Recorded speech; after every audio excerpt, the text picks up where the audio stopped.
မြန်မာယုတ်သေးကျိုးဆွဲအကသည်ရာစုနှစ်များစွာကြာမြင့်လာခဲ့သောမြန်မာရိုးရာယဉ်ကျေးမှုအမှုပညာအမွေအနှစ်တစ်ရပ်ဖြစ်ပါတယ်။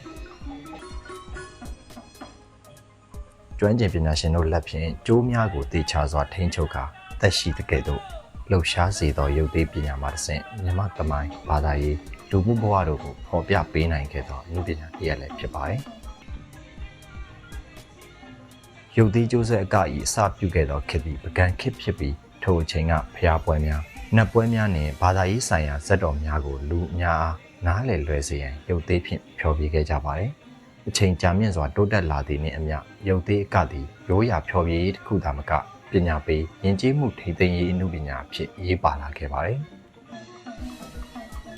အဲ့ဒီလိုနဲ့ကုန်းမောင်ခေတ်ထိရောက်ရှိလာခဲ့ပြီးမြမရုပ်သေးပွဲများသည်အရှိန်ဟုန်ပြင်းစွာအောင်မြင်လာခဲ့ပါတယ်။မီဒီယာများကရုပ်သေးအမှုပညာကိုအထူးအားပေးခဲ့ကြပြီးနိုင်တွင်ဖျော်ဖြေရေးပွဲများတွင်မှာရုပ်သေးပွဲများကိုကျင်းပစေခဲ့ပါတယ်။လူတို့ဖြင့်မဖော်ပြနိုင်သောနှက်များ၊ပြားရည်များ၊တရဝများကိုရုပ်သေးဖြင့်လွတ်လပ်စွာဖော်ပြနိုင်ခြင်းကြောင့်ရုပ်သေးပညာအားလူအများကတန်ဖိုးထားခဲ့ကြပါတယ်။မြမရုပ်သေးတရုပ်တွင်ကျိုးအရေအတွက်12ကျိုးမှ16ကျိုးအထိအသုံးပြုထားပြီးလက်ခြေခေါင်းကိုယ်ခန္ဓာတို့ကိုသဘာဝကျကျလှုပ်ရှားနိုင်အောင်တည်တည်ချာချာပြုလုပ်ထားပါတယ်။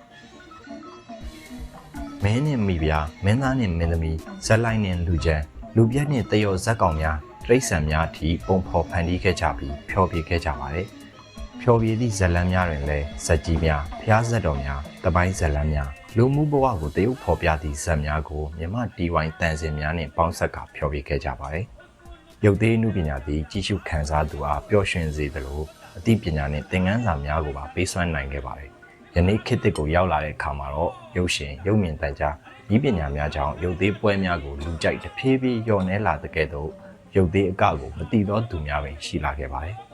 ။သို့တော်လည်းယနေ့ခေတ်တွင်မြမရိုးရာယဉ်ကျေးမှုကိုပြန်လည်ထိသိမ်းလိုသောအဖွဲ့အစည်းများခီးသွွားလုပ်ငန်းများမှတစ်ဆင့်ရုပ်သေးကြိုးဆွဲအကကိုပြန်လည်အသက်သွင်းလျက်ရှိပါတယ်။ထို့ကြောင့်မြမရုပ်သေးကြိုးဆွဲအကသည်အတိတ်မှယနေ့အထိမြမလူမျိုးတို့၏စိတ်နှင့်ယဉ်ကျေးမှုကိုထင်ဟပ်ပြသနေသည့်အဖို့တန်အမှုပညာအမွေအနှစ်တစ်ရပ်ဖြစ်ပြီးမျိုးဆက်သစ်များအတွက်ဆက်လက်ထိန်းသိမ်းစောင့်ရှောက်သင့်သည့်ယဉ်ကျေးမှုအရင်းမြစ်တစ်ခုလည်းဖြစ်ပါတယ်။